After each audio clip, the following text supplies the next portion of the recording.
in a grocery to save a child. Poor woman had no place to go. Lightning caught her with a baby on her back. Friends, relatives ran for her, but it was too late. Too late for mama. Mama with a little baby. She's gone. It was too late.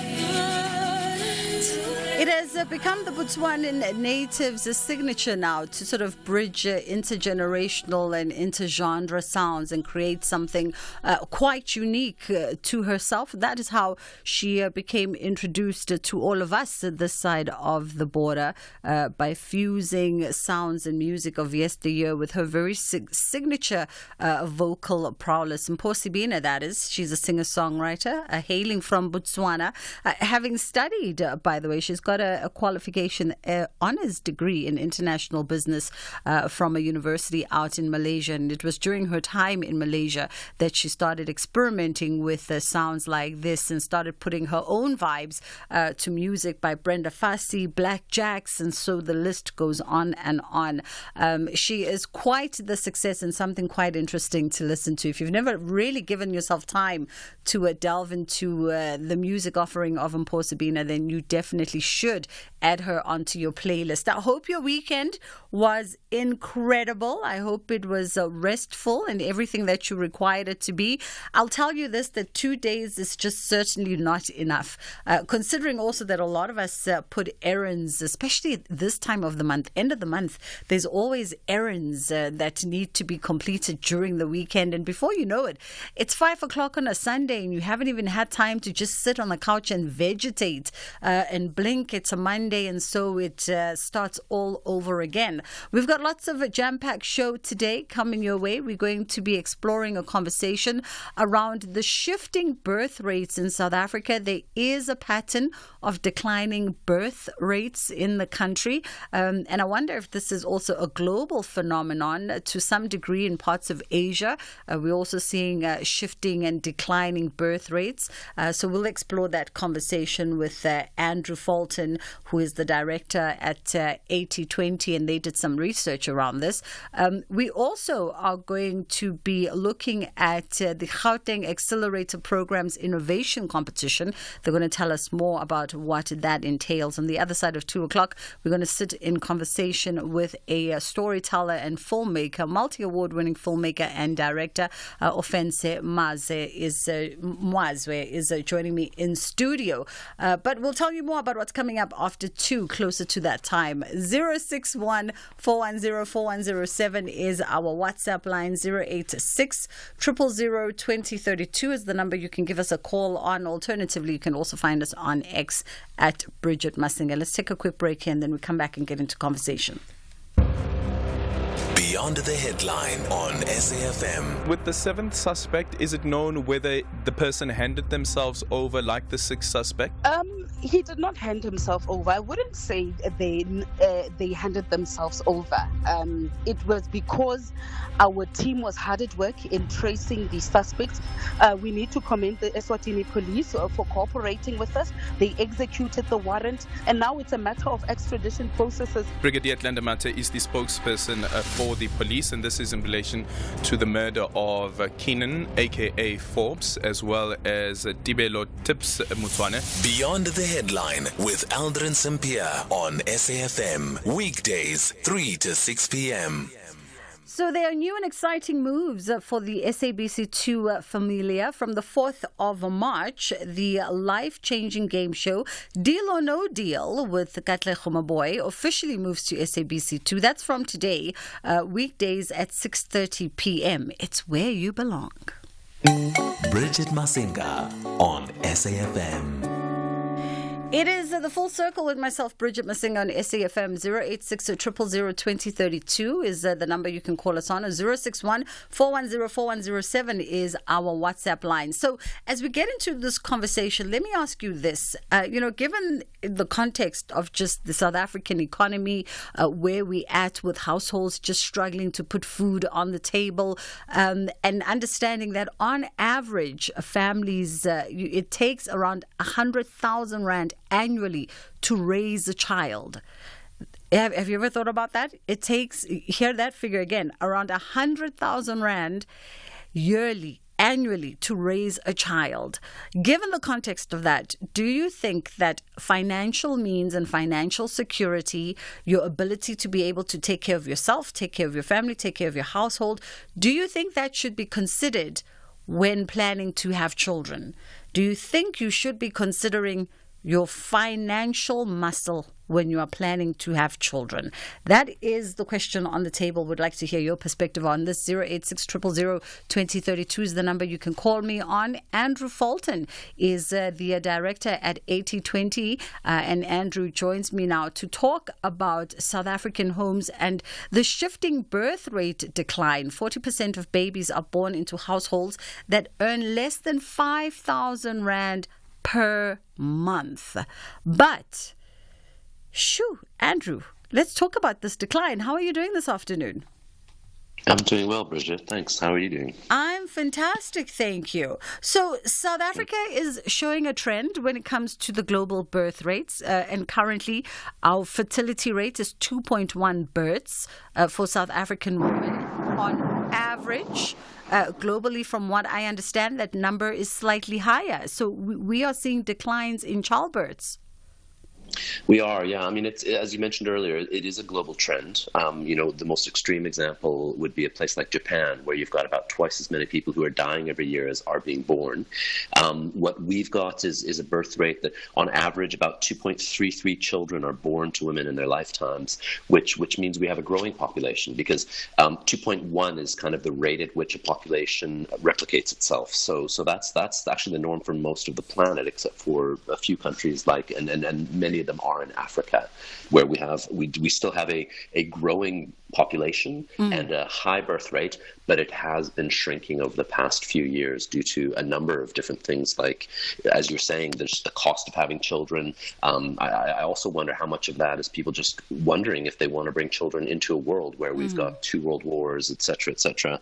But yeah, there's improved medical care, there's sanitation, water supply, birth control, lower child mortality, increased access to education, primarily for women, and increased access to the labor market for women. So all of those things come into play to bring down our birth rates. Yeah. So as you say, it is a growing population, but it is starting to show consistent signs of shrinking. And I wonder, what are the future implications of that when populations start showing some kind of constraint in growth or some kind of shrinkage in birth rates?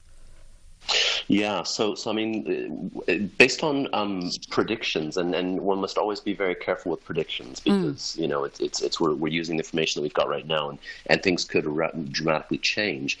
But the way South Africa is heading right now, we're looked to be about 2070 is about the year in which our population is going to plateau at around, I believe it's around 80 million people is kind of the projected population to kind of plateau at. Yeah, and that, would that be a good or a bad thing? Because then I wonder, and I know it's extreme cases when we look at examples like China, like Japan, who took steps. Everyone knows the great Chinese one-child policy, and years later that sort of come back and sort of had negative effects on the population.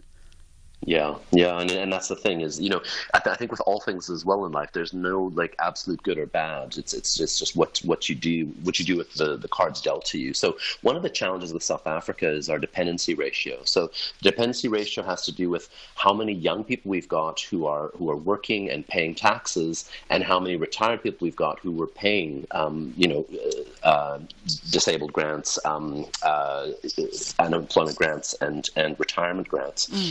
And the challenge is when you've got 60% unemployment rate for the youth of South Africa, you just don't have the money going into government coffers the way it should be with such a large bottom population. And then because of the increases in medical care, that population will then age in 40, 50, 60 years, and be quite a massive burden on the country. So there are those things you need to think about. The positive of that would be, well, if you've got more brains, you've got more bodies, you've got more people putting into the pot, we should have a larger pool of resources to draw ideas from, to draw labor from, and build a better country. So, whether your glass is half full or half empty is how you would look at that. Let's rewind also. I know I jumped the gun a little bit in our conversation. Let's rewind a little bit and explore some of the factors that you highlighted that are affecting, the sort of the pattern that we're seeing in the declining of birth rates right now. A lot of them have to do with social and economic factors. Absolutely. I mean, the big ones really are around healthcare, predominantly around birth control. Women have much more choice and freedom than they did certainly 30, 40 years ago, particularly for during apartheid, when it was even more extreme. And just there's still areas of, as you mentioned, 40% of babies being born to poorer households. In rural areas, you still do have much higher birth rates, because the idea is you want more children to kind of support you as you get older, and be enough hands around what could be farming or other kind of labor industries. But yeah, a lot of them are social, and I think it's a really valid point that you asked your listeners, like, is it that people are actually thinking about it and saying, hey, do I want to bring children into this world? Can I afford to bring children into this world? Is this the right time to bring children into this world? That must have a fairly large impact, certainly for the more educated and wealthier groups of South Africans. And as you talk about birth control and sort of the advent of that and the feminine choice in this conversation around having children, is this also showing sort of the idea that perhaps women are now prioritizing and delaying when they have children, when they even ultimately get into partnerships, into marriages, and ultimately those structures that might lead to some kind of family planning conversation? Absolutely, yeah. I mean, currently the median age of mothers has gone from 26.3 in 2013 to 28.2 in 2022. So that's going up. The average age of the median age of brides has gone from 31 to 33 in 2021 from 2015. But yet, despite that, roughly 2/3 of women in South Africa with babies under the age of 2 are single, never married, not living together, and it's hard. I mean, I've talked to people that work in sort of family planning, and you can tell a young woman, having a baby is maybe not a good idea, and you should wait and get your career and get that all sorted. But then you have this beautiful being come into your life, and then you think, well, how can I possibly regret having this incredible little life in my world?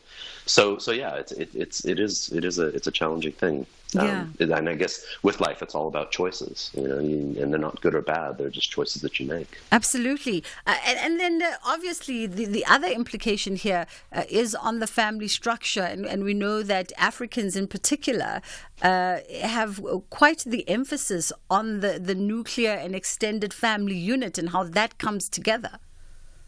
Yeah. So we've done a lot of consulting in this space where companies have brought in foreign consultants who've kind of like looked at maybe the customer lifetime value of their client base through a European lens of a nuclear family and we've just said, the family structure in South Africa is so dramatically different. You can't possibly bring those ideas. As you said, I mentioned the thing about single mothers, primarily due to labor migration and low marital rates. 1/5 of children who are under 17 don't live with their parents. It doesn't mean they're orphans, but they're with either an aunt or they're with a grandmother out in the Eastern Cape, perhaps. So you've got in any given household several extended family members who are, in that city because there's work at that moment or other reasons. So yeah, our family structure is certainly not primarily nuclear. And it's also shrinking. We used to have an average household size of about 4.5 when we had our first census after apartheid. Yeah. And now that's down to about 3.5. So shrinking household sizes. 086 000 2032 is the number you can call us on. 061 410 4107. Wondering if you prioritize or even take into consideration your finances, your financial capability when planning to have a family. Is this part of the reason that maybe you might be, if you're a little bit younger, as you hear our conversation with Andrew, perhaps you've just started working, you're in your 30s maybe, and you're delaying or considering delaying starting a family, or you have some hesitations around starting a family. Do you consider the finances of life? Are you waiting until you're in a better financial place, have better financial security before you start a family? Or you just think that, children, there's this old adage that African moms and grandmothers like to use to say, ingane iyayikhulisa. Children will just raise themselves one way or another. 06141041007 is our WhatsApp line, and 086 000 2032. We have Tidiso in Bloemfontein who says, hey Bridget, you have to check your finances before you have kids. Mjolo and Cakes Dimnandi bragging about so much girls you have is gone now. I have 6 kids. 6 kids with 6 kids with different mothers. School fees and maintenance is killing me. You, Tidiso, how do you do it?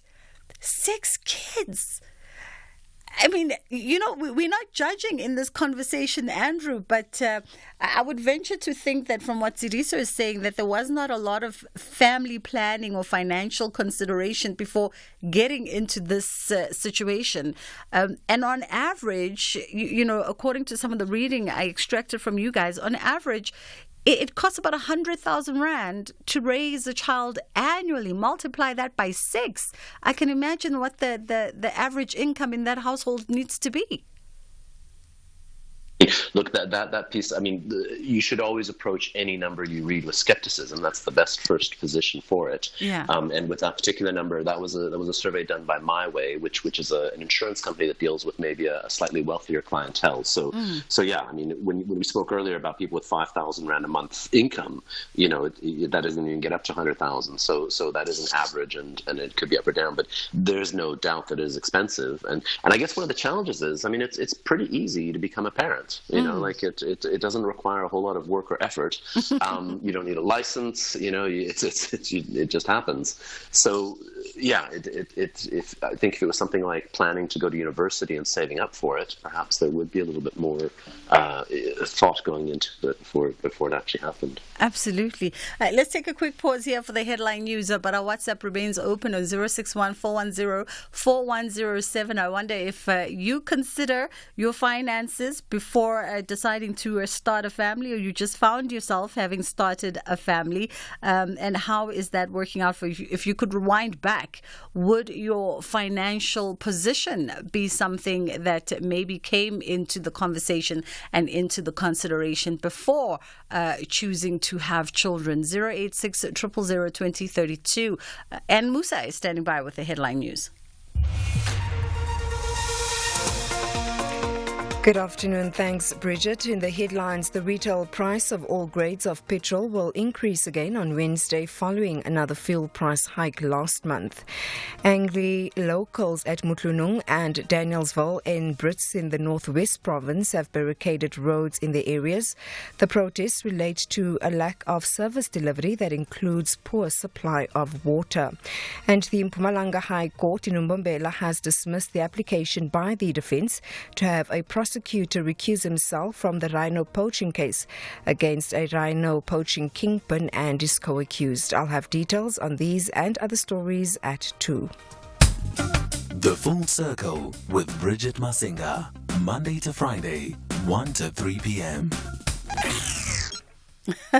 It is just gone 1:30 on the Full Circle with myself, Bridget Masinga, as we continue our conversation with Andrew Fulton, who's the director of 8020, helping us to understand some of the trends in as far as birth rates are concerned, particularly within the context of South Africa.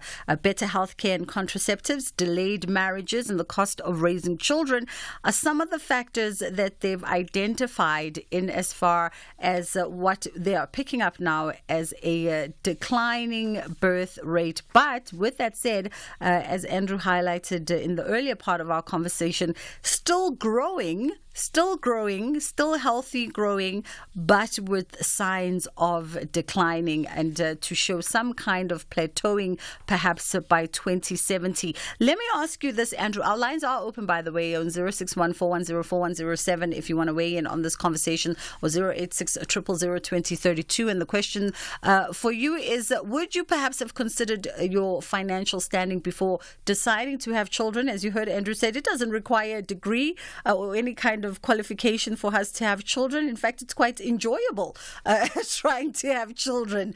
But if you could rewind back time as you sit and listen to our conversation, would you have considered where you were financially and maybe did some better financial planning before deciding to start to have a family? You mentioned that, in the rural areas, there is a different trend there. Families are slightly bigger there because there is a dependency and a pulling of resources. But I wonder, do we see different patterns in urban metros? And is there a difference between various urban metros and the birth rate patterns? There most certainly are, and a lot of it has to do with sort of urbanization and then just size of the province. So about half of us, we have about 1.2 million births every year, and we have about 500,000 deaths every year.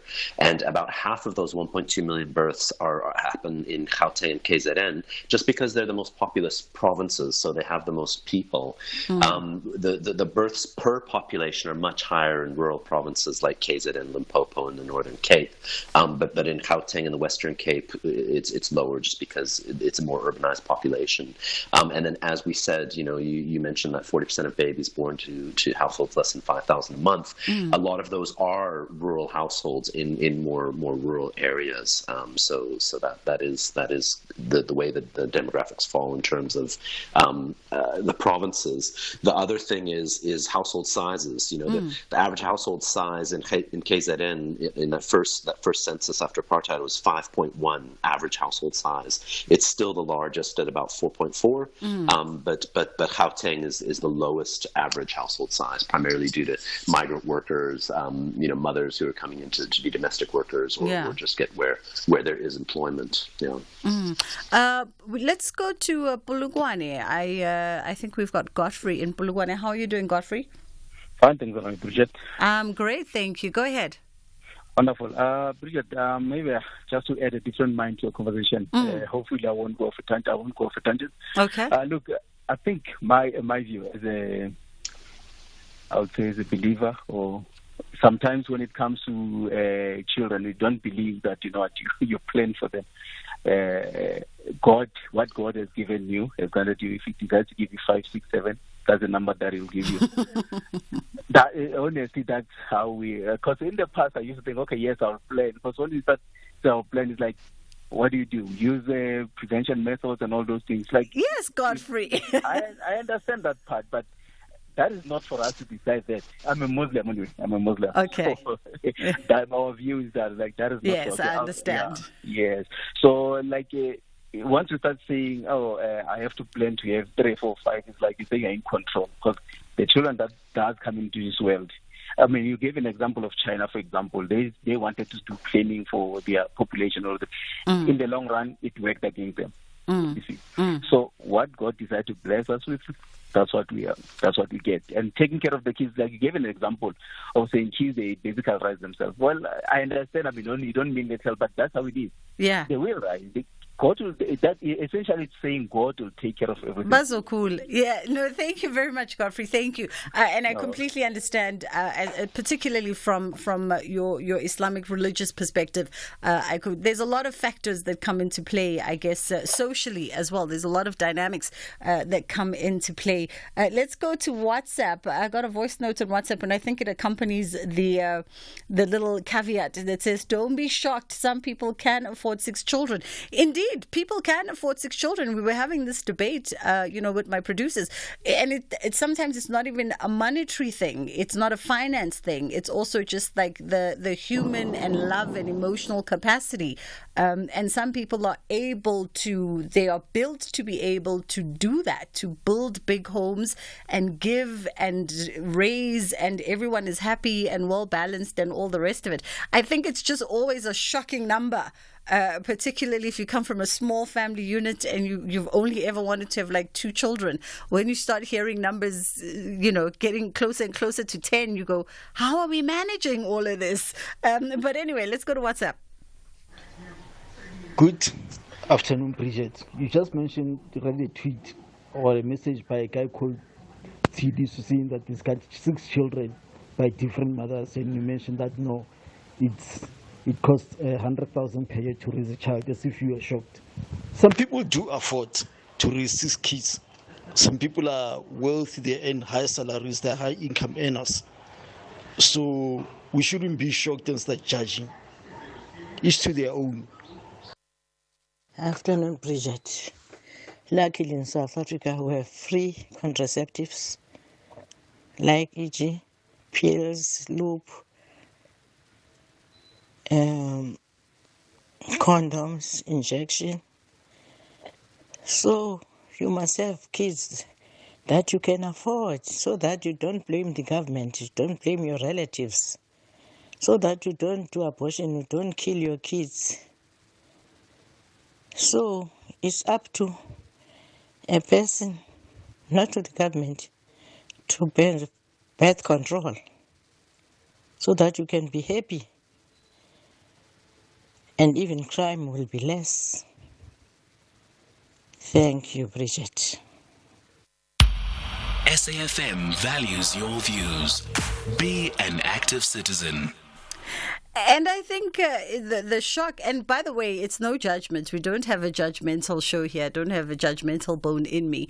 To each their own. But it is, like I said, it is when you come from a small family unit and you think in small numbers. When you start hearing 6, 7, 8 children, you start thinking about all the other implications that come with it. Finances, emotional support, availability, all those things. And on the other hand, also recognizing, I say it again, also recognizing that there are people who are very much built to be able to spread themselves and give of themselves and their families in a way that nobody feels neglected and everybody feels like they're healthy and got exactly what they needed from their childhood. I mean, plenty of isitembus and other mixed bags of families work really, really well.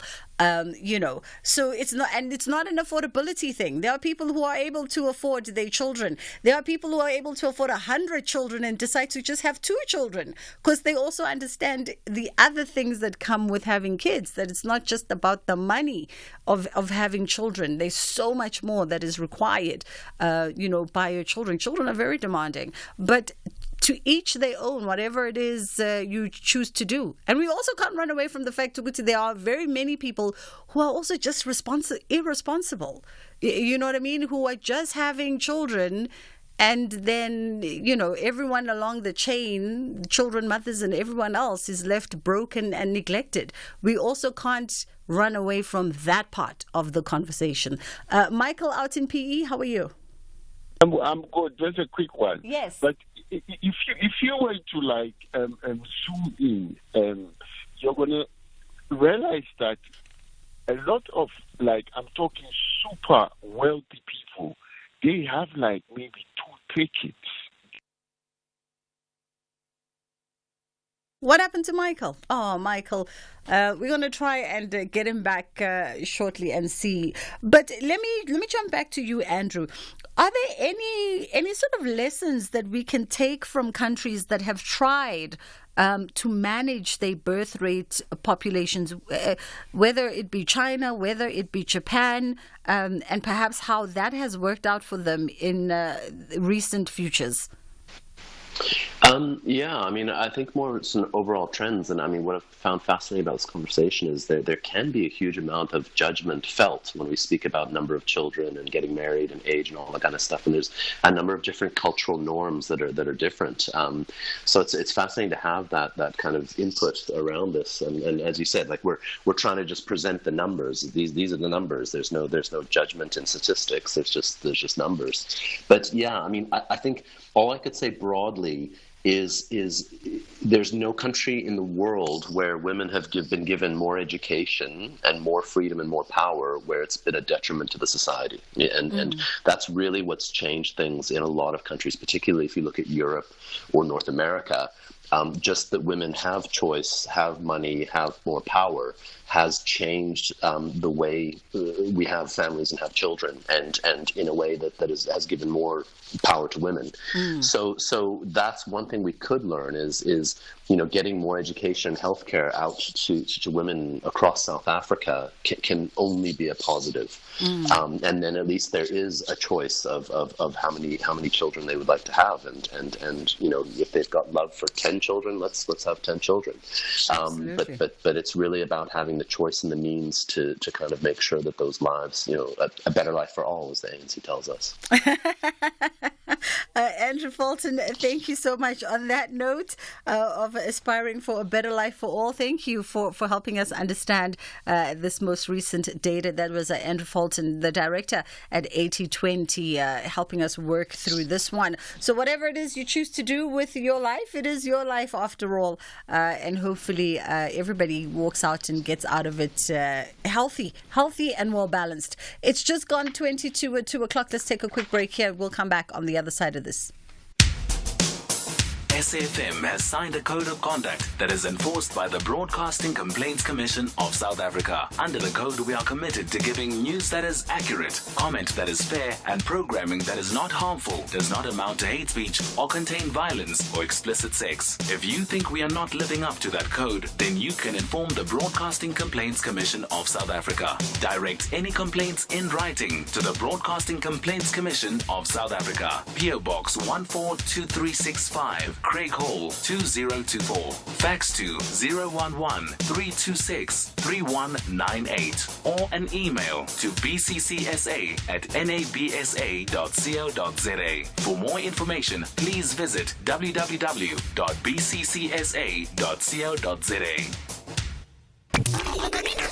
I'm Michelle Constant. Join the JSB crew and I every Saturday and Sunday morning between 7 and 10 a.m. We promise to keep you informed and entertained with innovation, culture, cars, travel, life learnings, environment, and of course, your big fat juicy. Small stories, big ideas, massive inspiration. The Jet Set Breakfast on SAFM. You are listening to The Full Circle. We appreciate, by the way, the WhatsApps. They're still coming, and we're going to try and play them a little bit later on. We know it's a hot, emotional conversation, this, around children, but you can definitely keep sending them on 061-410-4107. We're catching up now with Dr. Phuthi Chilope-Mkobozi, who's the Senior Manager for Bio-Innovations at the Technology Innovation and Cluster Development Division at the Innovation Hub Management Company. Try saying that 50 million times. The Gauteng Accelerator Program Innovation Competition, in collaboration with the Technology Innovation Agency and Emory University in Atlanta, Georgia, is announcing the winners of the 13th annual awards ceremony. And I guess we're going to firstly get context around some of the work of the Gauteng Accelerator Program. Good afternoon to you, Dr. Phuthi. How are you?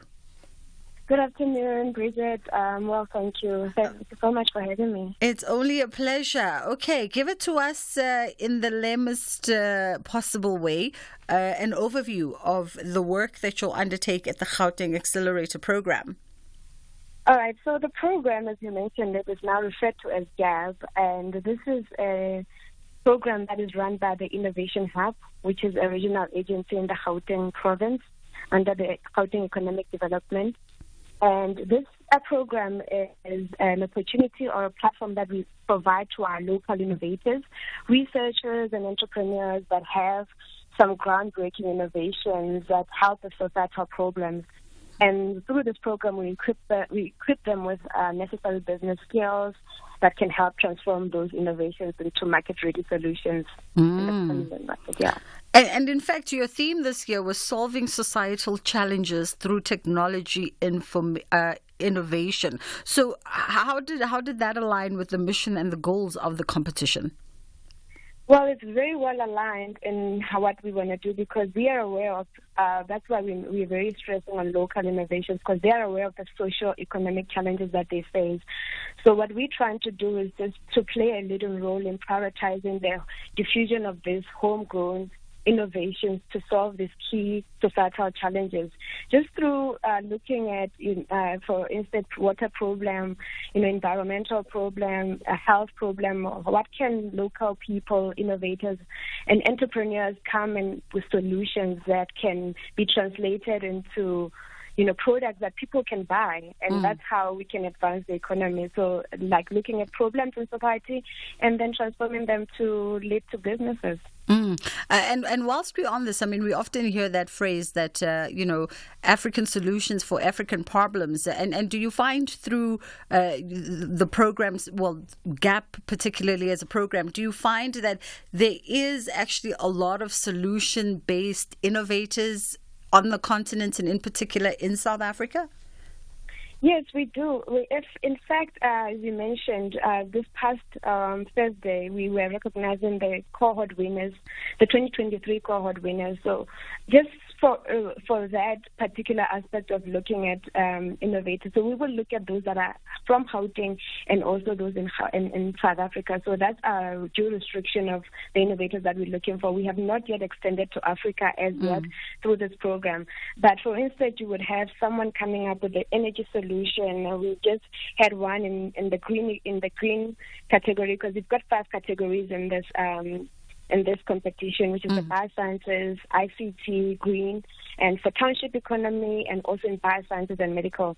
So, for instance, in the green economy, we have someone with an innovation from a company called Green Movement, and they have an innovation called Woodies, which is an alternative to coal, and this just helps with a better energy renewal and also improved with carbon emissions. So it's just one of the solutions that the country is facing on, the energy problem. So it's just an example of them looking at the challenges and what solutions can they come up with. So we want to assist them as they are one of the recognized winners that we've recognized this past Thursday from the 2023 cohort.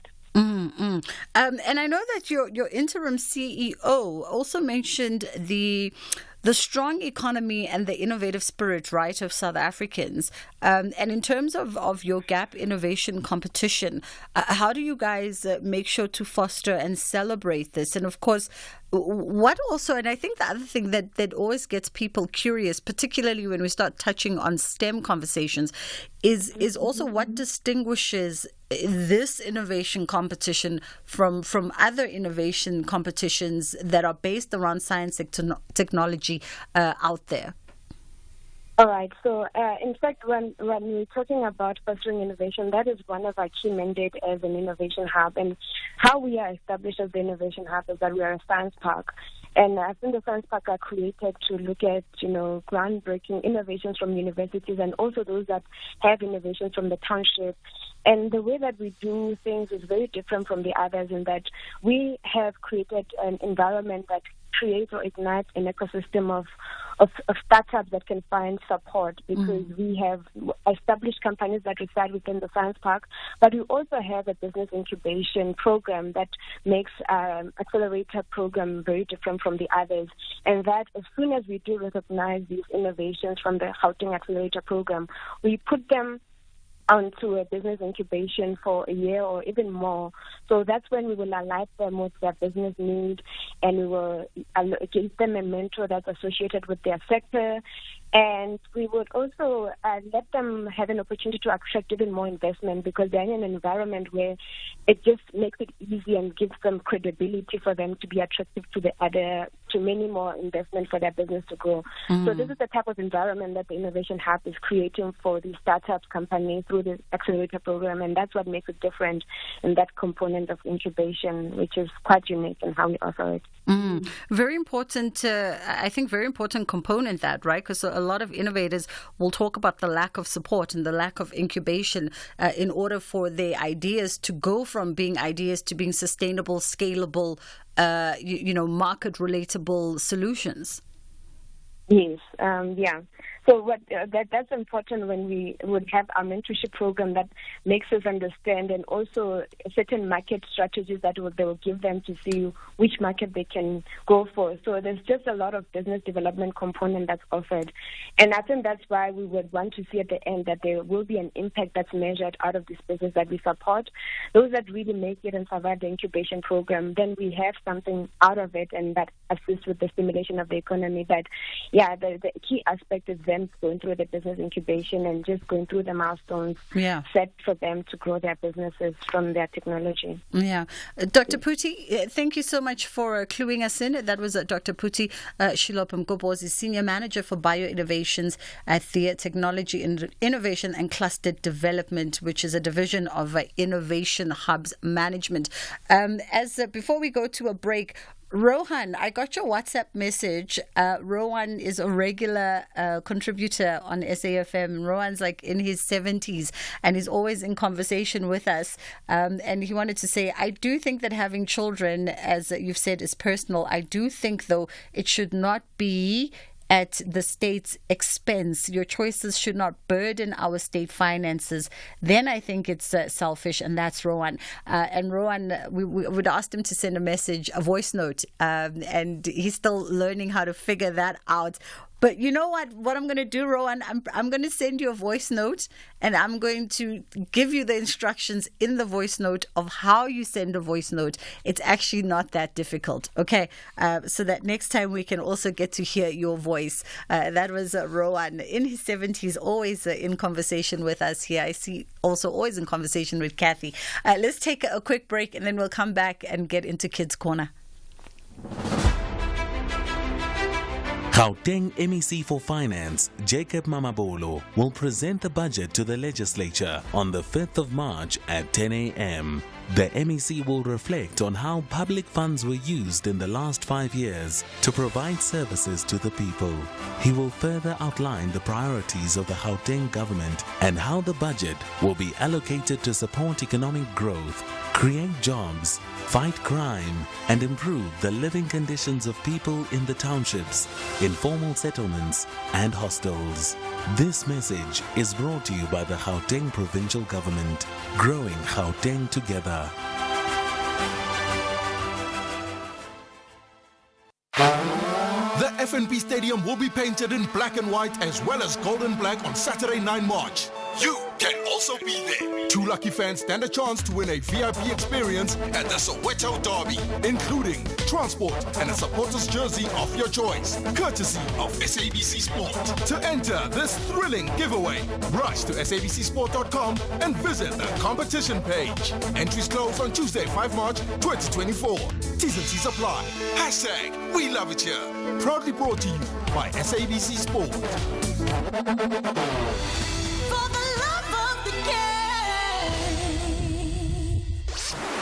This program is brought to you by SABC Education, enriching minds, enriching lives.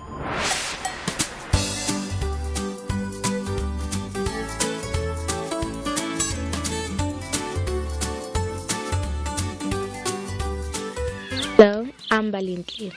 Yes, I do know somebody with allergic reactions. They are allergic to peanuts. Yes, you are able to manage an allergy by yourself. It is easy because I don't have any. They can make sure that whatever their allergy is, they get their friend as far away from it as possible. Hello, my name is Mohammed Arham Ahmed. I am 9 years old and I go to Brixton Primary School. No, I don't have allergic reactions, but I know a lot of friends and family members who have allergic reactions. I am not able to manage the allergy by myself, so I tell my teacher or an adult to assist the person who needs assistance. It's kind of difficult to talk to them about their allergies because they don't like talking about it. The kids can help other kids with allergies by keeping them away from things they're allergic to. Hello everyone, I'm Mushfika Talib. I myself do not have any allergies, but I do know a few people with allergies. Some are allergic to pollen, blueberries, and even seafood. And no, it's not difficult to talk about allergies with friends. I would say it's actually interesting to talk about it because you get to learn about how they deal with it and what happens when an allergic reaction happens to them. How can kids help others through an allergic reaction? They can help by asking their friends beforehand about what they should do in case their friends are experiencing an allergic reaction. They should also be as helpful and supportive as possible and stay calm in the situation and try to find an adult who can help as well. Thank you for listening. Bye. My name is Oratile Mabilane and I'm 9 years old. Yes, I do know allergies and I do know what they are. Allergies are caused by something you can't eat, drink, put on your skin or wear. For example, if you're allergic to pineapple, you're going to start sneezing or get a lot of pimples all over your face for about 4 to 6 hours. And no, I'm not allergic to anything at all. At all. I know a lot of people who are allergic to different kinds of stuff. My brother is allergic to bananas. Hello, my name is Pazima Chete and I am 11 years old. Yes, I have heard about allergies. Allergies are things that do not agree with your body or skin, or things that do not treat your body well.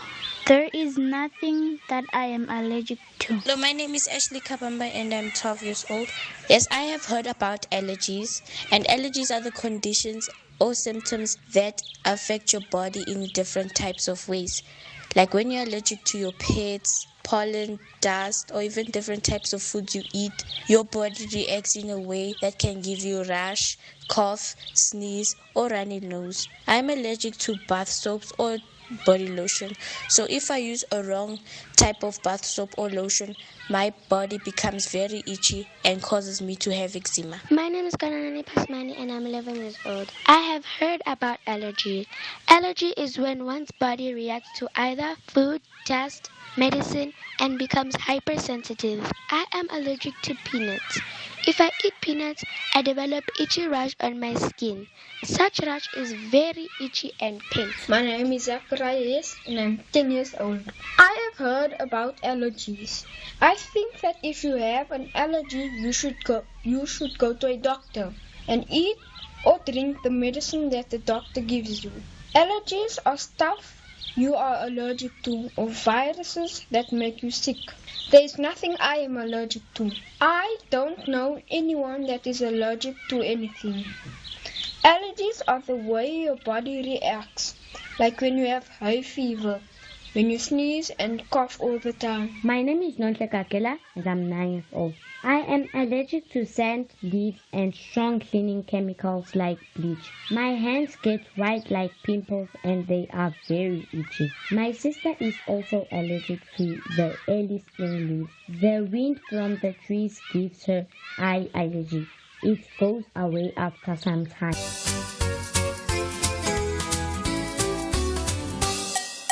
Hello friends, happy Monday. Have you ever experienced itchy eyes, runny nose, skin rash, or perhaps when at school, have you ever found yourself wheezing in classroom from time to time? This might be a sign that you have an allergy. All kinds of allergies can be very irritating. And when it begins, you may wonder what is happening with your body. Well, an allergy is a response. It normally happens when your body is trying to tell you that you have either inhaled, ingested, or contacted foreign substance that you may be allergic to. Our beautiful bodies are wonderfully made. We have a specific network of cells, tissues, and organs that protect us from infectious diseases. This specific network is called immune system. It acts like soldiers that are on guard to protect a nation from its enemies. When you experience any kind of allergy, it is a sign that your immune system has abnormally reacted to an unharmful substance that you may have contacted while playing or going on with your day. As children, we enjoy certain activities like playing with our friends at school, playing with our pets at home, learning how to cook, sometimes go on a hike, and enjoy a meal afterwards. If you realize that you have an allergy after these activities, this will help you realize what you may be allergic to. And moving forward, you have to avoid them for your own peace of mind. Allergies can be quite life-threatening, so if someone tells you what they're allergic to, don't use it against them or to get back at them. Instead, be a supportive friend.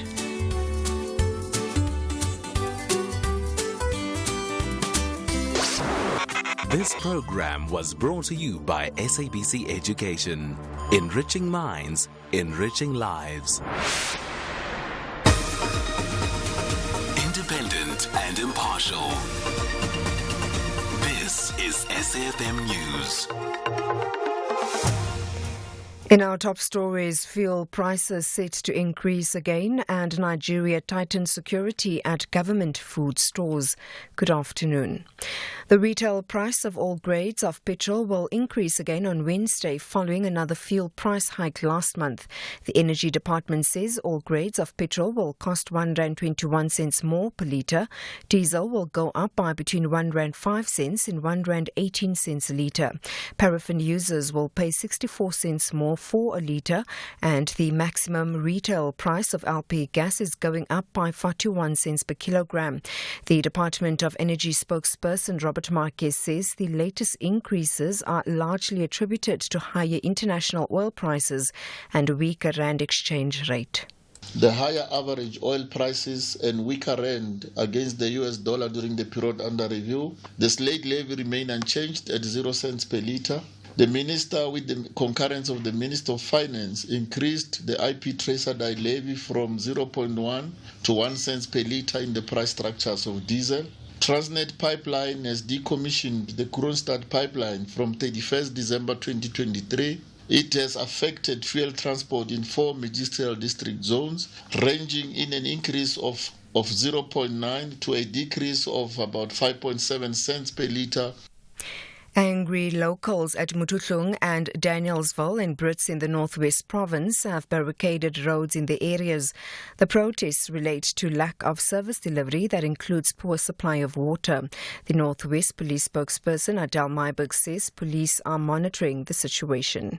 I can confirm that in the Bojanala district, we have 2 police stations in which we have disruptive actions that were reported this morning. The community of Mutuhlung as well as Damiansville have barricaded the Damiansville Crossroad as well as the Brits Roslyn Road, which is the R566. Police are on the scene and monitoring the situation.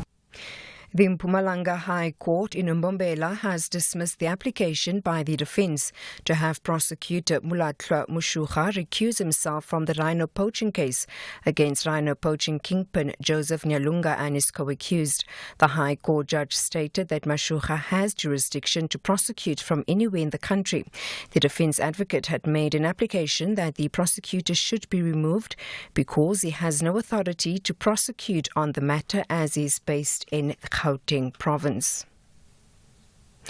Some people who've deposited money at the post office say they are struggling to make withdrawals. Individuals and members of stokvels continually queue at the Polokwane post office in Limpopo, but are being turned back as there's no money. The post office has yet to comment. One of the affected people, 64-year-old Ruth Ngwepe from Hamatlala outside Polokwane, who's been saving money at the post office, says she has been unable to send one of her grandchildren to a special school due to lack of money. It pains me to see my grandchild not going to school and afraid if I do enroll him, he will end up being a criminal, and that pains me. Please, post office, give us our money. And finally, Nigerian authorities have heightened security at government food stores around the country amid increased cases of attacks on warehouses where desperate people try to steal food. In one incident, locals looted bags of maize at a facility in Nigeria's federal capital, Abuja. The incident came amid an economic crisis in the country, which has seen the prices of goods and services rise significantly, with inflation rising to nearly 30%. Recapping the top story, the retail price of all grades of petrol will increase again on Wednesday following another fuel price hike last month. For SAFM News, I am Anne Musa. Across South Africa, online and on radio. SAFM, let's talk. Like what you hear? Enjoy more of your favorite SABC content on the SABC Plus app today. The SABC Plus app brings you all of SABC content from radio to TV on one platform. You can also stream some of the biggest sport matches whenever and wherever you are, courtesy of the SABC Plus app. Simply download the app on your chosen app store or register on www.sabc-plus.com. And start binging today. SABC Plus, the home. Some say, Ematot Aipeli. Others are saying, who acts on a survey? Black and White tackles Gold and Black in the DSTV Premiership. This is the Soweto Derby, Mzansi's biggest football jamboree. Sazo Shuba, Amapaganea versus Amakosi on Saturday, 9 March at 2:30 p.m. Live on SABC 1 and SABC radio stations. Also available on SABC Plus and SABCSport.com. Hashtag We Love It Here. Proudly brought to you by SABC Sport. For the love of the game. The Full Circle with Bridget Masinga, Monday to Friday, 1 to 3 p.m. No malajani, jani wami, yegendukshie, so fast lajani. No malajani, jani wami, yegendukshie, so fast lajani.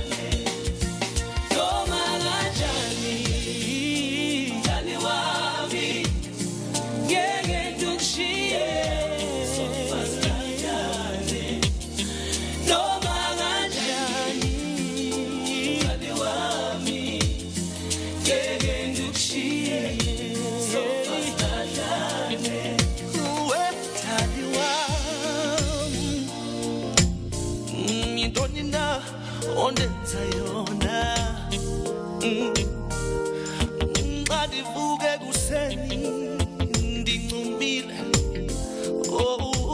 ungenxa yothando lwakho yeah ndiyoyiki kukubuza nesidingo sakho mhlawumbe siyazalana mntana muntu ngicela bomphethe ngayo isolo isithathile isigqibo Naganjani, oh my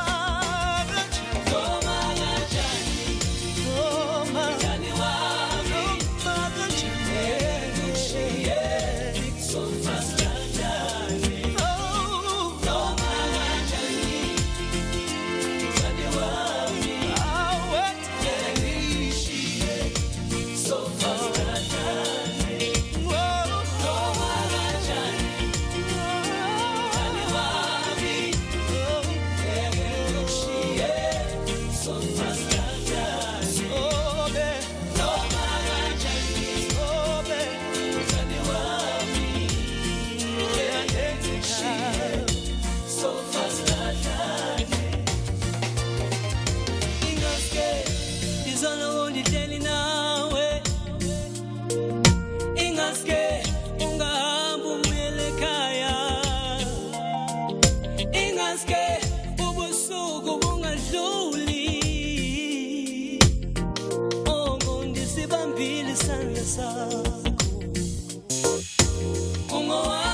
Ibo Akajani Omagajani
It is the sounds of Nati and Vusinova coming through.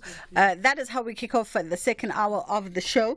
Of course, your WhatsApp line, well, our WhatsApp line is open and we still are receiving your messages on 061 410 4107 or 086 000 2032. In fact, before we get into this conversation, let's reflect back a little bit on our WhatsApps. We got Ndara out in the Northern Cape who says, good day, 7 kids, 1, okay, I don't know, 7 kids, 1, only 2 left in high school, forward ever, backwards never. All right, okay. I think I get what you were saying. So you are almost done. The 5 are almost done. They're out the house, and then 2 left in high school, and forwards ever, backwards never. I get you, because once they're here, they're here. There's nothing that can be done about them. Let's also, there was someone who sent me a voice note earlier. Let's get to that voice note while my guest settles in. Let's have the conversation. WhatsApp voice notes on 0614 104 107. Good afternoon, Bridget and guest. Thank you so much for a lovely show. As a mom of 3 in her 30s, I had my daughters early and with ease on my mind because I had the benefit of community around me in the shape of family. But now, having moved into the city for reasons such as better educational opportunities, especially because one of my girls have learning challenges, I find myself thinking that it would have been wiser to consider financial standing as an individual parent or even just as a married couple. No regrets. I guess what I'm trying to share is that our experiences also informs our decisions. Where we are in our individual experiences when we feel like we are ready to have children will affect what we ultimately decide around having those children. And another thing is that one can never really be ready, financially or otherwise. SAFM values your views. Be an active citizen. SAFM has signed a code of conduct that is enforced by the Broadcasting Complaints Commission of South Africa. Under the code, we are committed to giving news that is accurate, comment that is fair, and programming that is not harmful, does not amount to hate speech, or contain violence or explicit sex. If you think we are not living up to that code, then you can inform the Broadcasting Complaints Commission of South Africa. Direct any complaints in writing to the Broadcasting Complaints Commission of South Africa. PO Box 142365. Craig Hall 2024. Fax to 011-326-3198 or an email to bccsa@nabsa.co.za. For more information, please visit www.bccsa.co.za. The Full Circle with Bridget Masinga. Monday to Friday, 1 to 3 p.m. I am in conversation now with my guest, and I decided to rope in his wife into this chat today as we talk all things film and storytelling. Filmmaker and director Offense Mwase is joining me in studio, and of course is also joined by his better half, Nelisiwe. How are you? I'm good. How are you? I'm fantastic. You guys literally did rope me in. Yes. Hello, Bridget. How are you? This is him reminding us that it's about me. It's not about. No.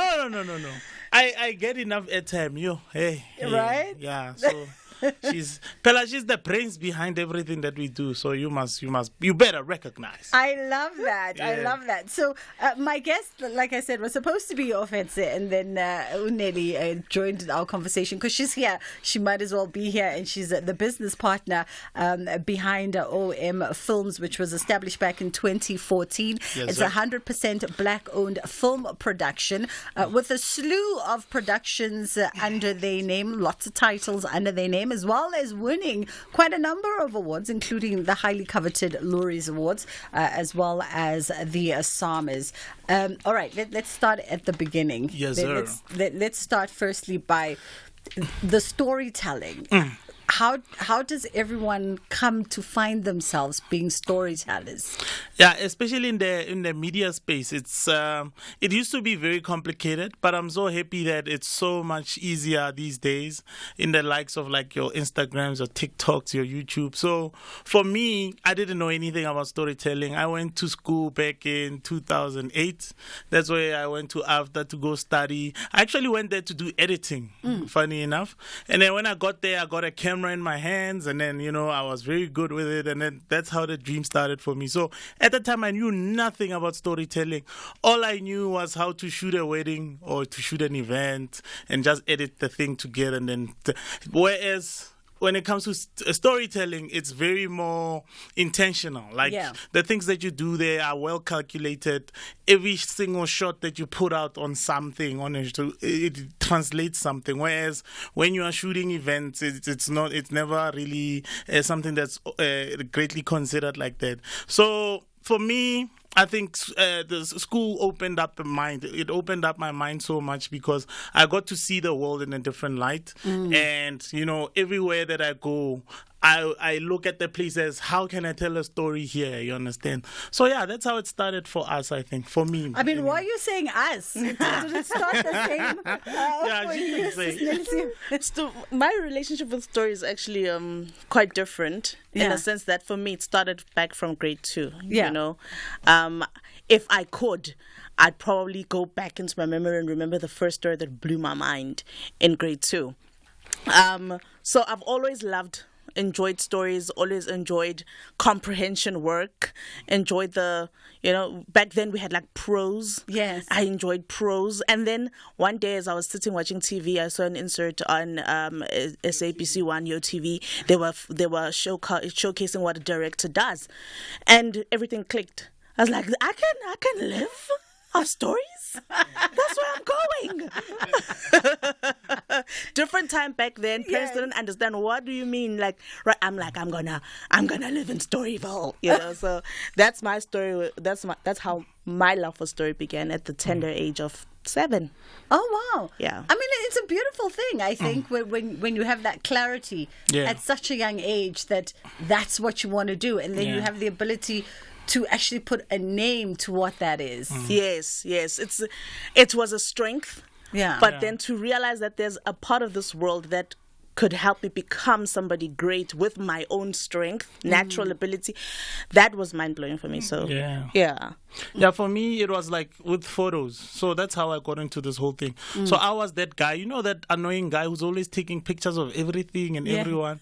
Yeah, I was that guy. I had the latest phone at the time that had a camera, so I would shoot everybody and everything. Even back in the 90s, I had a film camera, so I used to shoot photos on film. I was that guy who was shooting photos of everyone. Instead of hiring a photographer, I was that guy. So for me, it became a thing that's been embedding into my head, because what I do as a cinematographer is actually tell stories through the visuals that I'm shooting, you know. So it's a thing that's been developing ever since then. So yeah, it's in there. It's in the brain, man. It's in the brain. Yeah. And then working together, I mean, there's a few, I'm thinking Yellowbone Productions, for instance. There's a few people who've worked together as a married couple and made great success out of it. The Nkosi's sort of kind of, the Fergusons, you know. So there's some really great examples there. Yeah. But I can imagine that there's pros and cons. Yep, 100%. Yeah. The feminine energy came through first. You heard it. If you're streaming, you saw that head nod, was like, girl, I can tell you things. But it must be great on the one hand, and present some interesting challenges or learnings maybe on the other hand. Yeah. 100%. I think it takes like knowing each other. You definitely need to understand each other over the time. So it doesn't matter how long it takes. But I think when a couple really understands each other, it makes everything so much easier. Like with me and Nels, obviously we do have fights like everyone else, but we sort them out. It's not like we're gonna have a fight and then we don't speak to each other for 6 months or something. You know, it's not possible. Yeah, that's not possible. Also, like for us, I think the max has probably been 3 days where we don't speak to each other or we are upset or whatever. But after that, we sort it out. I feel like it's a thing of you need to understand your partner, like I was saying, and then once you do, it gets so much easier for you guys to move in this car together, you know, because it's relationships at the end of the day. I think for us it works because we almost kind of have the same frequency. Like even if you check our online platforms, we always make jokes and we make fun even of each other, even of our relationship. There's a post I put out now where I posted like 10 couples in South Africa that have real relationships. Like for instance, on the last one I put up myself in a picture of like Photoshop because that's what people know me. I didn't put her. Yeah. You know, people are expecting that it's gonna be her, but we're laughing about it because you know our relationship is like that. We understand that you know it's not that serious. We are always out there. We're out here to do the same thing essentially. Yeah, and I think when you make an intentional effort to get to understand and know your partner, you begin to develop like a deep sense of respect for what they're good at. Yeah. You know, at the beginning, obviously, you're starting this business, we both want to prove ourselves. Also, for me, I'm a woman. I've got a lot more to prove. I have to be successful. You can't box me in. So there's a lot of different stuff going on in the background. Maybe some of the stuff I'm not verbalizing. But as time goes by, and when he sees the things that I'm good at and he encourages me and says positive things about that, there's time for me to also spend time and look at the good things that he has going for him and find a way to make them work together so that we both benefit, you know? True. So it's a win-win, you know, when we do it like that. Absolutely. And I think part of the maturity also is, you know, it's worked out for you guys and it's worked out in the examples that we mentioned. But I would figure that part of the maturity also is realizing if you are listening and you are a couple and you are using this year to get into something together, there will be a time when you know that if it's not working, it's really not working. Yes. Yeah. Because you can see the progress that comes even when there's challenges and finding our rhythm, but there's progress to show that it's working, this thing. But then there are those clear examples where it's not working. Yeah. It's like quit early and quit forward in those cases. But now I always advise people, never listen to other people tell you that something is not working. Yeah. Always discover it by yourself. Like do it till you're content, you know. A lot of people that I know in the industry right now blew up after 10 years. Like our MTs, Java, us as well. Like I started filming when around 2000, 2008 I went to school. So the first time we actually blew up, like a proper blew up, was like in 2016, you know. So you could say it took 10 years even for us. So always work on something until you are content with it, until you reach a point where you're like, okay, I've been at this for 10 years, 15 years. I think it's not working out. Okay, I'm out. Yeah, work on it until you reach that moment. Don't let other people put you in that moment. It's a tricky one, that one. It's a very tricky. It sounds philosophical, right? It does. But then practically it's quite hard to live through. No, it really is. It's because I guess that's when nuanced circumstances come into play. Right? Because there's something to be said for that, like giving it your all and you keep going. But I also feel that comes with acknowledging micro signs, because there's always micro signs. Yes, they're always there. Yeah, we're taking a step forward here. It may not be 10, but it's 1. Yes. Yeah, but at the same time, don't let them put you down, because Jeff Bezos, back in the 90s, he had this idea to make an online place where people can buy books. People were like, this is a treasure idea. But look at today, he's like top 3, companies in the world. So it all depends on you. Like, I feel like you can build towards something if you believe in it hard enough and you work at becoming the master of that thing. That's how I feel. He's got no quit in him. No, not at all.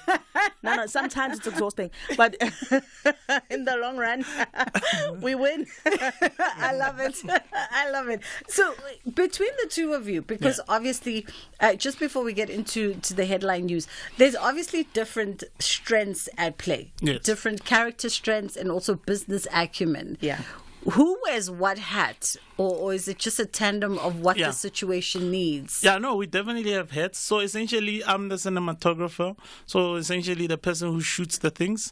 And then I'm also an editor. I can wear an editing hat. I can wear an acting hat. I can wear, slightly a writer, a little bit, not too much. Some of the comedy stuff that you guys have seen from me, I wrote them myself. And then Nels, on the other hand, she's the writer. She's also a director. She's also a producer. So those are the big things for her. So why Mkulumel? Oh, okay. I can understand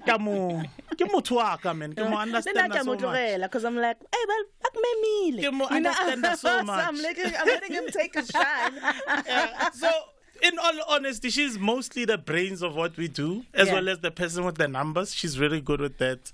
And now I'm more of the visual person. Like, how does it look and how does it sound? That's more me. So I think that's how it works for us. We're not in competition with each other. You have to have if you're a pair, you have to check between the two of you who's more creative and who's more business orientated. Yes. I'm able to be more business orientated.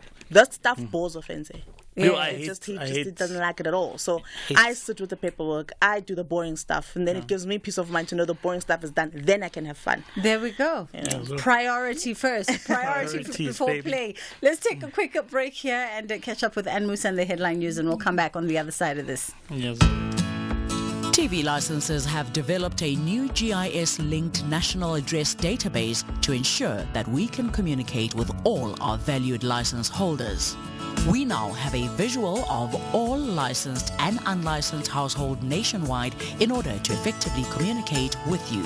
We remind you to take note of our payment reminders and avoid paying penalties due to non-compliance or choosing to ignore your legal obligation to pay your license fees.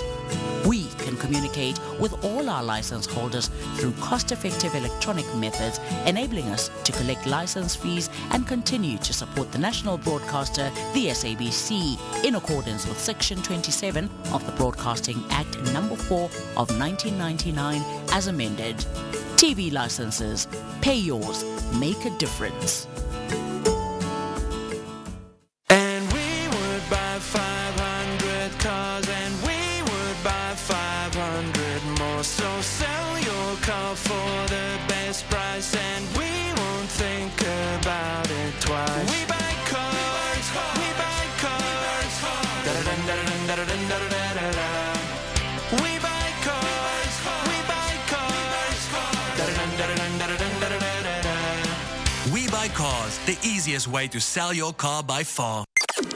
Top Sport with Michael Abramson. Our cricket correspondent from kenborland.com. Story, I suppose, of some umpiring decisions. One or two of them pretty strange as it happened, but the Lions fighting hard. Yeah, it was a very dramatic day at the Wanderers, the third day. The Lions resuming on 10 for 2. Night watchman Tepo Mareki batted number 11 in the first innings, came in at number 4 in the second, and did a superb job. Batted through to lunch, ended up making a career best score of 57, but then the drop drama started happening after lunch. Zubair Hamza, who was just starting to look good at the crease, the Proteas batsman. He's given out caught down the leg side. He's a mild-mannered man, Zubair Hamza.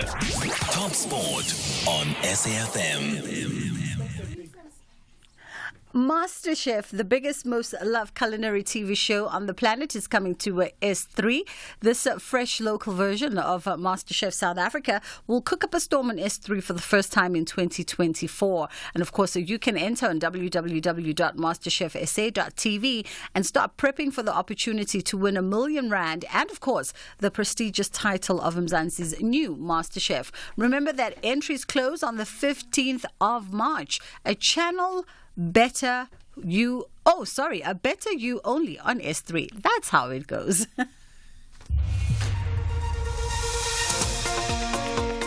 Good afternoon. Thanks, Bridget. In the headlines, the South African National Editors Forum has made an appeal to the country's competition authorities to ensure fair compensation and sharing of data between local media houses and global digital platforms.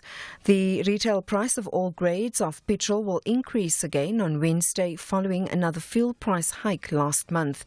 And police in the Western Cape have requested assistance from the public after a 3-year-old boy went missing in and in Stellenbosch yesterday. I'll have details on these and other stories at 3. Conversations that you connect with and react to. SAFM. It is the Full Circle with myself, Bridget Masinga, on SAFM, leading the conversation. And we have joining me in studio today, award-winning filmmaker and director Ofense Mwase, alongside his wife and business partner at OM Films, Nelisa Mwase, also joins me in conversation. As we get to know them a little better, get to understand how they work as a duo. You've heard the strengths. She is quite literally the brains behind the creative, keeping him in line and in check, as creatives need to be kept from time to time. Otherwise, they'll spend all of the money and on all the fancy toys. Let's also talk. I'm told you guys just worked on, and they always do exciting, cool things on Chicken Licken's new vibes. What's that? No, Chicken Licken. I only did a voice promo. I think you probably played it. I thought you shot their new commercial. No, we wish. I would love to, by the way. Because they always do interesting and creative things. Yeah, I actually work with the director who did you remember the one that has Michael Knight in it? Yeah, the director of Fundum Kize. Yes. I work with him. So I shoot quite a lot with him. We just shot a commercial for Showmax a month ago, yeah. Oh, the new one that I've been seeing for the launch the of the one platform. With the gents, in the hospital. Yeah, that's the one I worked on. That's a dope commercial. Thank you. It's a really good commercial. Thank you. Do you enjoy shooting more short form or long form? Personally, obviously, I think because I shoot a lot of short form, I think that's probably my favorite. Long form is cool, but hey, my biggest issue with it is that it always takes up so much of your time, because you have to dedicate like 3 months, 4 months, 5 months to just one show. Yeah. So for me, it's quite complicated because I get to work with a lot of other directors on like smaller projects, so it makes it very difficult. So for me, I would say short form is my favorite, 100%. Yeah, because also he loves change of scenery. You must be honest with your strengths and your weaknesses. Yes, he really likes stepping into a new environment, new challenge, and that kind of gives him this thrill for life. Yeah, it gives me Uyambona fidgety even. I am. He's very fidgety, so I can understand. Maybe can ADHD or whatever it's called. Don't self-diagnose. Yeah, no, let's not self-diagnose. Let's not do that. And then let's also talk about you've got a collaboration with Sony. Yes. And this is for creators. Yes. So essentially, I'm a Sony Alpha ambassador in South Africa. I'm one of a few guys. Alpha is Sony camera? Alpha is like a camera, yeah. Okay. So Sony A7Ss, Sony FX3, all of these very popular Sony cameras. So I'm an ambassador for them. I got into this partnership back in 2020. So it's been about 3 years now. Yeah, I think it's probably been about 3 years that I've been with Sony. So we did a Sony Creator Convention in Cape Town just last week. I think it was. Yeah, it was last week. Yeah, it was last week. Hey, we had such a long week that we don't know what week it was. Hey. Yeah, so the Sony Creator Convention is a event that Sony organized to invite creators. Like, you can be a person who makes videos, or you make TikToks, or you make it doesn't matter. So it's a space for you to come in and actually use the spaces that we had designed at the time, and then you can actually come in and also shoot your own content. So on the same event, me and Nelisiwe had a seminar where we're talking about making viral videos for Africa. You know, because we do get to make a lot of viral videos online. If you can go on our social media platforms, you'll get to see some videos. We get like insane amounts of views. You know, it's something that we love, especially me and her. We love creating that type of content because it's so easily shareable and it connects with people. Most of the time, we try and do things that are relevant to whatever's happening at the time, and we also want to create relevancy with people. You know, just a couple relationship type of dynamic. So that's what we do.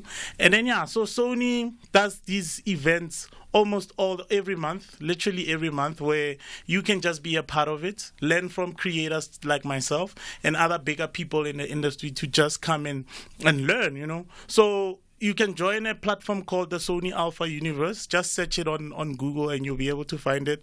This is where we also offer just free education, you know, how to use a camera, how to edit, how to make a music video. All of those things are inside that Sony Alpha platform. And the best part is that it's all for free. You don't have to pay for anything, and you can just come in and join in on the fun. Yeah. All right. Okay.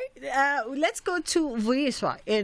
Why do I feel like this could be a staged call? Vuyiswa in Parktown North, how are you? Good, thanks yourself for you. How are you? How you doing? I'm great, thank you. Go ahead. Thanks to your guest there, the couple that I love so much. How are you guys? We are awesome. How are you, Vuyiswa? Thanks for calling. Yes. No, man, I also belong to the creative industry, though I have other sort of studies. Yes. But for over 2 decades, I've been working with this. Okay. So you are a veteran. You are bigger than us. Yes. Not really when it comes, because I grew up in London in the USA. So coming back home, I don't have people that I interact with. Okay. You know, it seems like back home, filmmakers, each one is an individual. There is no family, you know, like So I've been working on a project for over 2 decades, and it has been approved by the UN, because if you talk Africa, no one wants to listen. Yes. People want you to talk America, you must be Eurocentric. Yeah. So it has been a journey for me to get here, but I still need help. Yeah. You know, I'm supposed to send the footage. I've got everything. They've signed the contract and everything, and they are going to actually give me a grant. But now I have to do a few things like I had not done with the opening scene.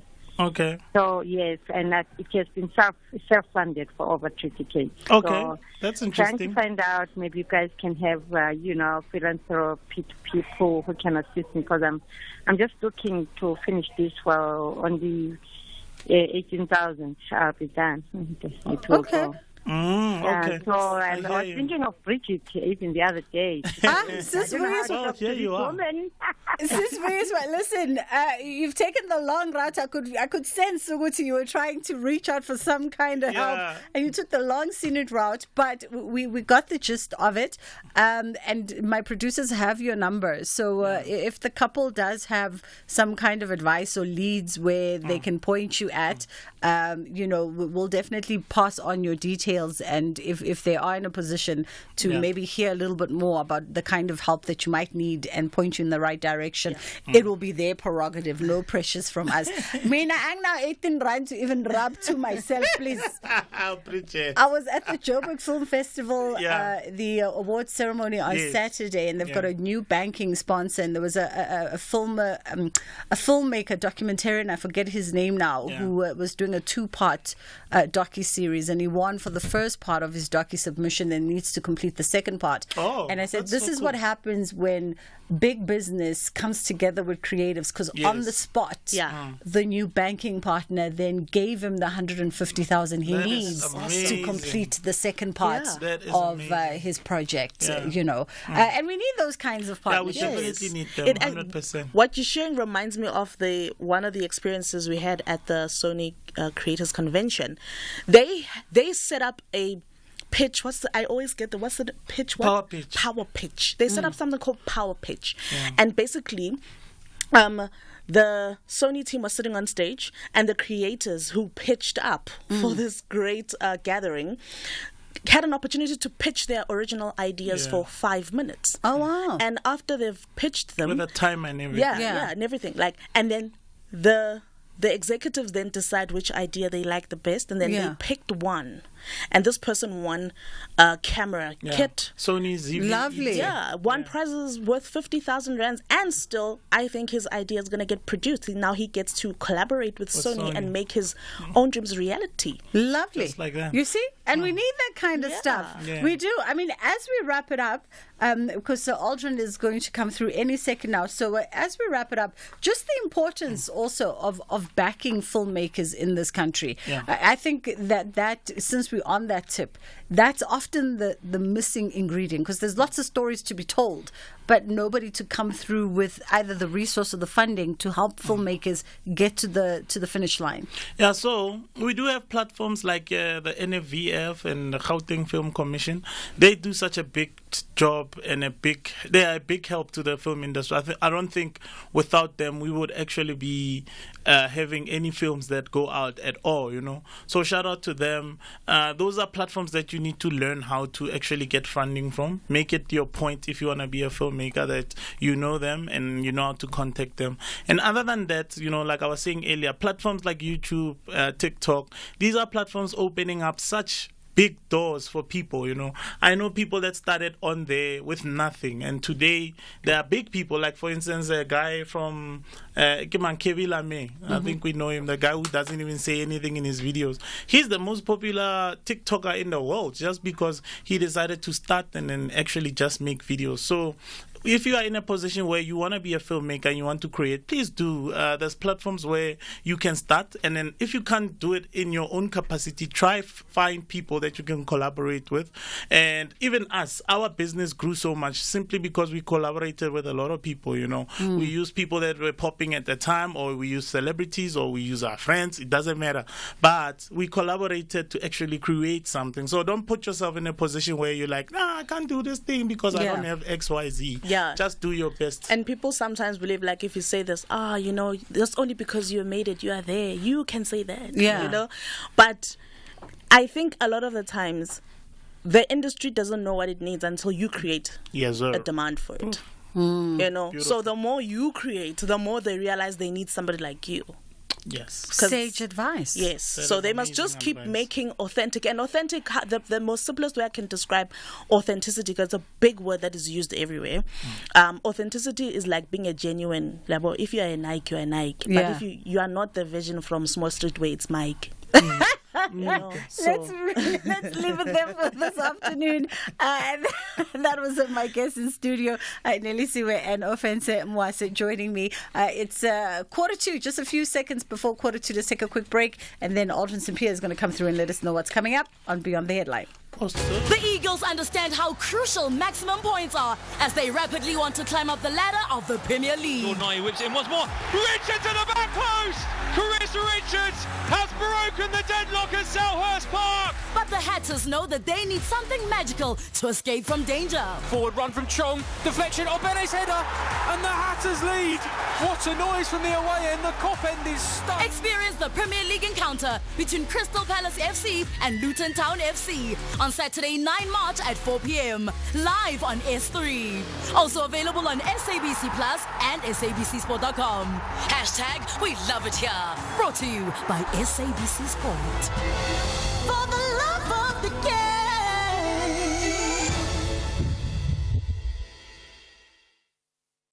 Sundays at 2 p.m. S3 is your home for Indian cinema. From February the 18th, sit back and relax as you enjoy a world of colorful entertainment. We guarantee you a memorable experience with the best Bollywood has to offer. Enjoy the holy festival of color with premium Indian cinema movies. Catch all the drama, adventure, comedy, and romance on Sundays, 2 p.m. exclusive to S3.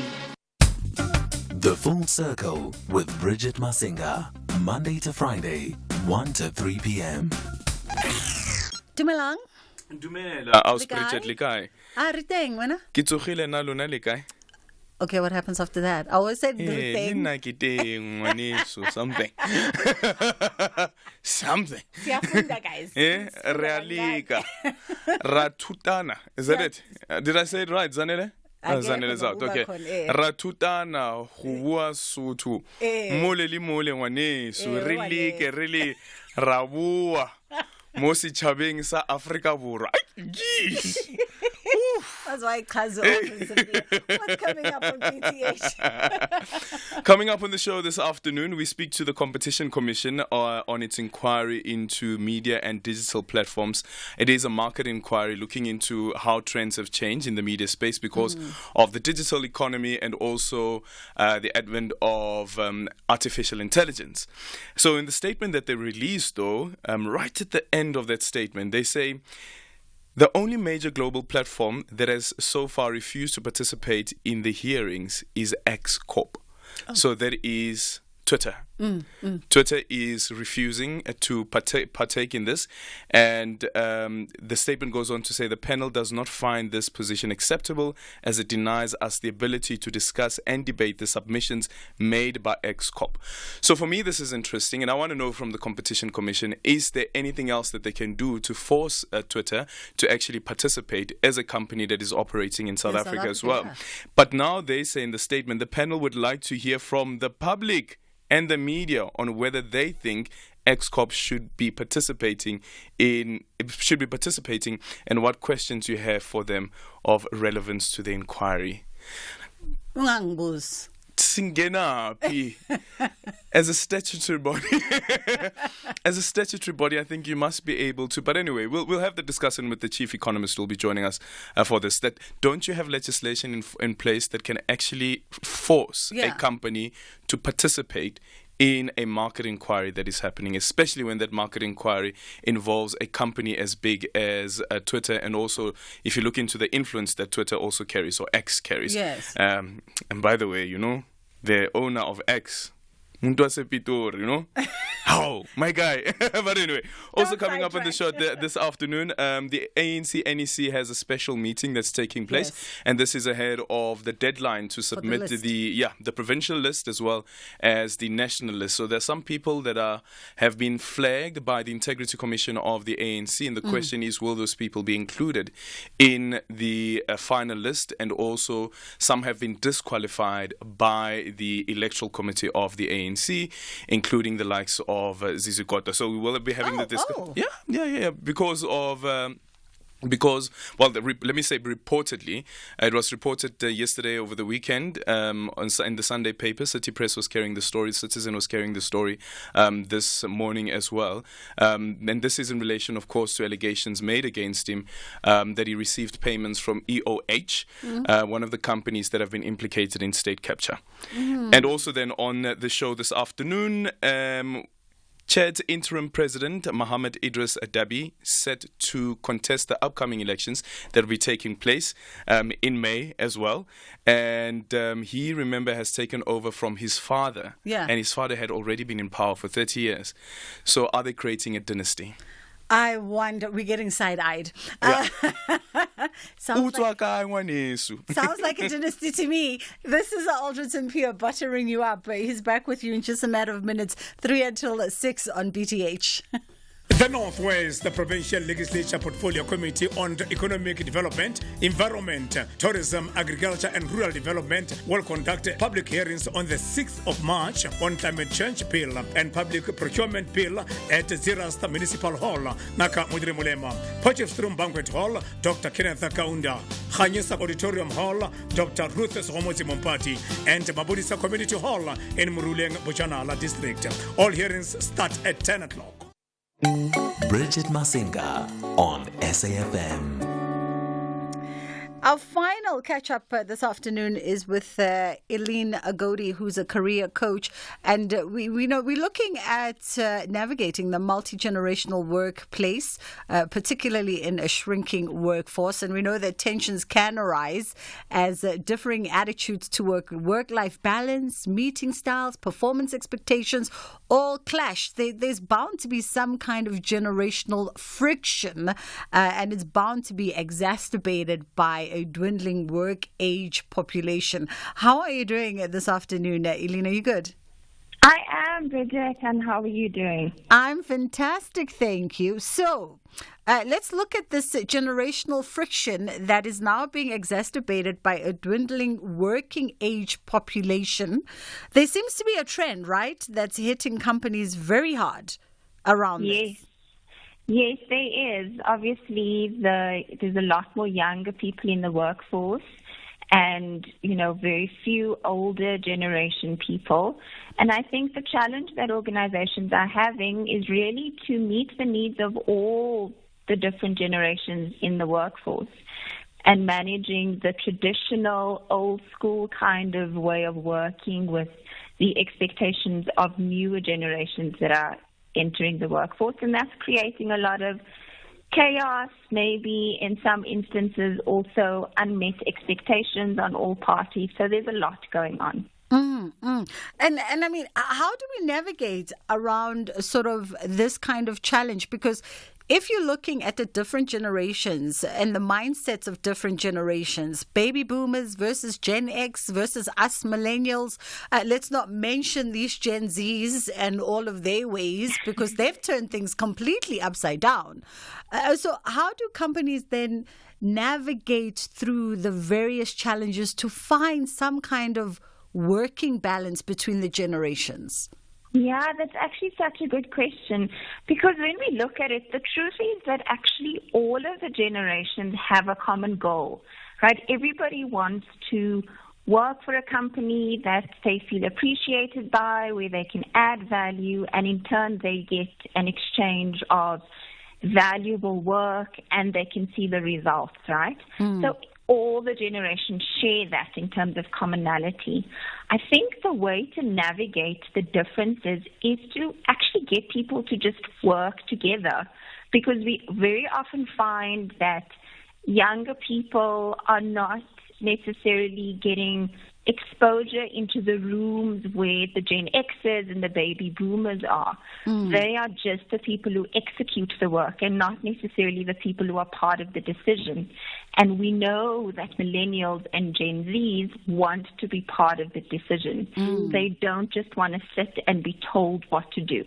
And I think that's where the changes organizations can make, is to bring everybody together, understand how different roles within the organizations work to achieve the common goal, and what are the different ways that the different generations, what are their ideas, what are the different ways that they think goals and objectives can be achieved. And I mean, I don't know about you, but I've sometimes found in my personal working spaces, working with crews, there's also a very sort of obvious bias, right? You find the older generations, who are the ones that would possess some kind of, institutional knowledge, some kind of deep understanding for whatever the business requires, tend to look almost with disdain at the younger counterparts who come to businesses often green, often lacking expertise, often lacking that institutional knowledge, but filled with the bravado of ideas and innovation. And finding that working middle ground between the two does seem to cause a lot of friction. It definitely does, and I see this in a lot of the work that I do because I actually do a lot of group coaching and workplace readiness training with younger people. And the truth is that I think the older generation has not given the younger generation an opportunity. And so there is this, misunderstanding between, listen, this is the way that we've always done things, and this is the way that it works. And Gen Z is thinking, yes, that is the way that you've always done things, but there is a better way to do it, right? Especially when we think about, marketing social media trends, where Gen Zs and maybe some millennials even are more focused on social media. How do we get, brands and businesses out there? Where the old generation is still, cold calling, and doing the typical old school way. So there's definitely an opportunity to bring everybody on board and for Gen Zs to also accept that the older generations bring a lot of institutional knowledge that Gen Zs actually need in order for their innovations and ideas to fit within the way the business does their work. What I'm hearing you say in essence is the acknowledgement that every generation is important. Definitely. Every generation is important and every generation has a role to play. Otherwise, businesses would not be successful. I think the older generations, Generation X and the boomers, need to acknowledge that they've got so much value to add and actually can become mentors for the younger generations. And the younger generations need to see that they too bring value, but there's so much to learn from the older generations in the workplace.